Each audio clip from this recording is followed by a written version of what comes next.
Do you think that this is a bigger issue for the markets that we need to be paying even more attention to than perhaps we already are? I think that over the next couple of days, I'm going to agree with Jim's comments. The market's going to be very stormy. I don't think this is going to resolve itself very quickly. Ultimately, it will resolve itself, and you'll look back upon this and you'll say, well, that was a tremendous buying opportunity. But there are some things to think about in the near term that are important. First of all, Scott, let's remember, this is not something that the Federal Reserve can fix with liquidity. This goes beyond the bounds of their control. In addition to that, if you go back and you look at this absence of a 5% correction, and you study it on a multi-month basis, the last time we went through this was in 16 through 18. And at the end of that, what you found was a significant short gamma or short volatility trade unwind. And that's probably the most critical thing I'm watching here.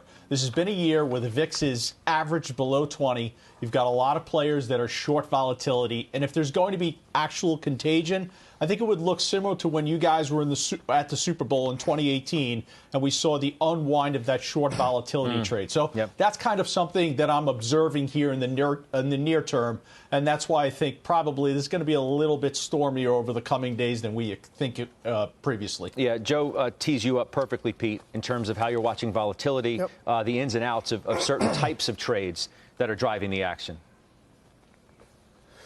Yeah, no doubt about it. I mean, Scott, one of the things that we've been talking about for the last couple of weeks has been the idea of volatility getting up over 20, but only sitting there for just a couple of hours, maybe a day, and then falling right back down into the teens again.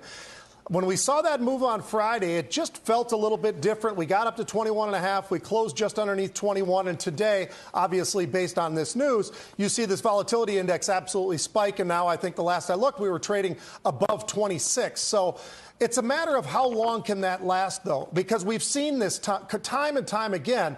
But it feels like this time it might last a little bit longer. This is the kind of news, and to Joe's point, the Fed can't fix this. This is something that's well beyond that. And so it is something where a lot of folks are going to be scratching their heads. A lot of the bears are going to be pretty excited and try to be very aggressive, I would think.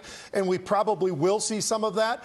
I think, you know, so many of the folks that we listen to day in and day out, these great analysts who have been calling for a pullback, if it's a pullback, this is just the beginning. And I'm not saying that this is a pullback that's going down 10 or 20%, but I am hearing some of those folks start to reiterate some of that. And so I am definitely being a little bit more cautious with how I am approaching things. I have not added any stocks today. Usually on a day where we have the VIX spike, the markets go down 600 plus points, there are great opportunities, in my opinion, to buy stocks.